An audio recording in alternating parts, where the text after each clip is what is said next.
Assalamu alaikum and welcome back to the channel. This is Red Prep.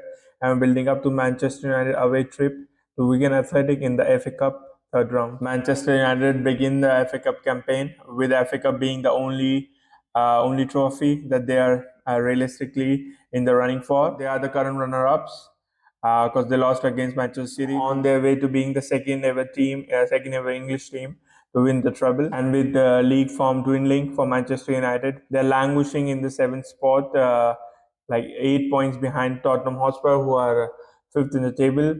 So realistically, this is the only silverware they can win. And they were close to last year. But honestly, the final was a foregone conclusion. United didn't turn up. They got their only goal through a dubious penalty for handball against Jack Grealish. Obviously, Bruno dispatched it, but they never created anything.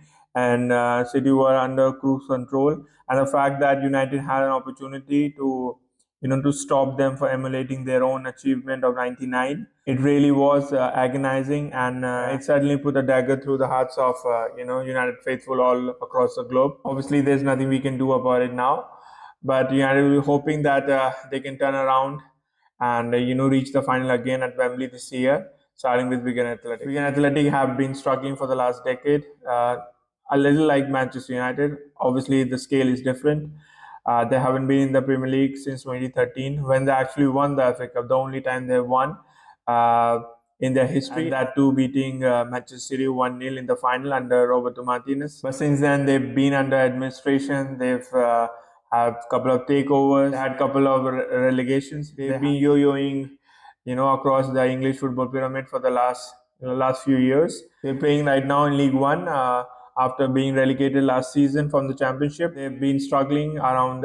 They're near the very end of the League One as well. They've been struggling for goals. They haven't had good performances, and obviously they've been rocked by recent takeover hassles and wages being delayed, and they've been under financial turmoil for a few seasons now. So it'll be interesting if Sean Maloney, who actually has got a history in this fixture, not in the FA Cup, but he was the one who scored against Manchester United at DW Stadium when United were, ahead of Manchester City in 2012 campaign. It was down to Sean Maloney's goal that United lost 1-0, and obviously company header gave City the 3 points at Etihad. And then on the last day, we all know the Aguero moment. So in a way, Sean Maloney has a big part to play in the history of Manchester football, especially in the recent history. And certainly, his goal played a precipitous role if you look at history in hindsight, in terms of power division in the city. And he'll be hoping that he can produce another upset in the third round of the FA Cup. Coming to head, obviously United have dominated Wigan more or less, apart from that one loss that I told you about, 1-0 under Roberto Martinez. That was the Sean Maloney goal. I still remember the goal. I mean, it was Rooney defending him at the edge of the box, and he just jinxed past him and shot into the top right corner. Obviously, the hair was in goal. It was his first season. That was a crushing defeat, and you could see that United were taking it easy. Obviously, that led to a capitulation against City, and then the horrors of the last day when Aguero scored that injury time winner to give City the lead in the injury time, with United and City both tied on the points, and obviously it was one on goal difference. The last fixture was a 4-0 victory for Manchester United in the FA Cup in 2017. Since then, the disparity between the two clubs has further increased. Wigan doesn't look like coming up to the Premier League anytime soon, let alone Championship. They've been struggling this season in League One. So this should be a comfortable victory for Manchester United, but given the romance of FA Cup and historical upsets, David killing the Goliath, anything can happen, especially against a Manchester United team and Erik ten Hag, who's got a dire away record from Old Trafford, and Sean Maloney and his men would be obviously hoping to create the atmosphere at DW Stadium, strike the stake further deep in Ten Hag's managerial career at Old Trafford. Let's move to the tactical board and break down the expected lineups and formations for the team. Obviously, for Manchester United, I know we'd want Erik ten Hag to finally play with a double pivot, especially considering that we have a match against Tottenham after this. We'd want some semblance of consistency in terms of our lineups and formation.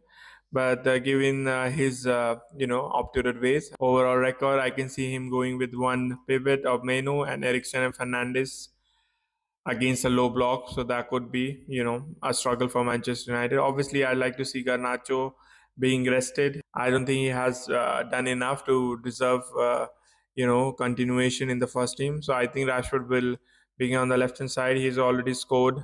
He scored a goal against Nottingham Forest. He didn't play well, but obviously in his favorite position, he should thrive against League One opposition. HOJLUND should be back after his illness.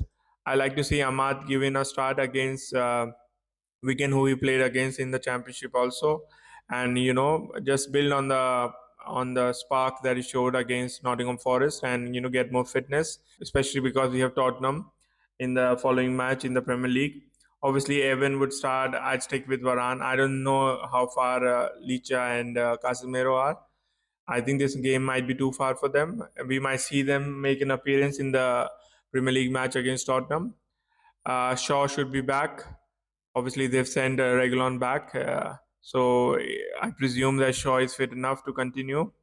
And Dalot should play on the right back position, since I don't expect too much threats from Wigan Athletic. So Dalot should thrive in this attacking right back position.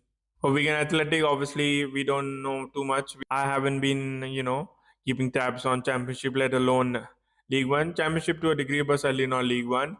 Uh, in my research, I've seen that they usually play with 4-2-3-1, or if they come against a good attacking side, they might go with three at the back and play with fullbacks.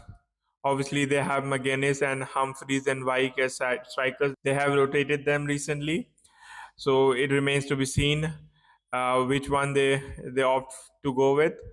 If they go with a single striker, obviously they'll have Smith and Humphries just giving more bodies in the box, just to get a goal, and then play on the counter attack. If their game plan would be to pack the midfield with as many screen in front of the center backs, and hit the United on the counter attack, and exploit set pieces. And if they can get a goal early, with their home advantage and the crowd behind them encouraging them, they would hope that they can then hit United on counter attacks with the comfort of the one goal, and exploit the spaces that United habitually or pathologically are prone to giving opposition, and attack United on counters as well as set pieces. I can see them playing with three at the back and using wing backs and just putting ball into the box on counter attacks for McGuinness and Humphries to get on the end of. There's not too much development or pace in this team, so it shouldn't be a struggle for Manchester United. But obviously, it's an away fixture, and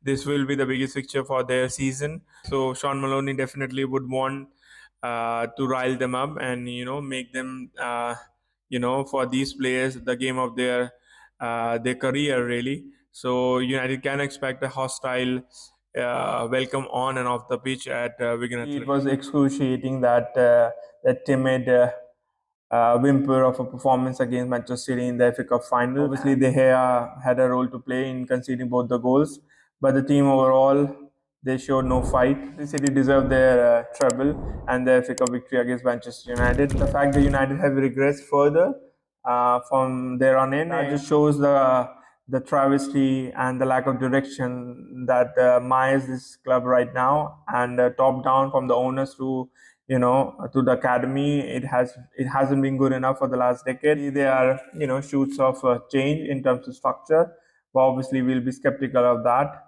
because we know that it's a devil's pact, and it entails a lack of scrutiny and a bit of reprieve for Glazers, since Jim Glazer is the one who's going to take all the brunt of the criticism from here on in. Obviously, there's no point talking about it until we see proper, practical steps that have been not just talked about, but also effectuated in real life. It goes without saying that United are solid favorites in this match, in this fixture, probably for a long time to come. This is the only game for few weeks to come where United are expected to take that victory. So inshallah, United can not just get that victory, but also deliver a performance for a change. Inshallah, United can progress to the next round.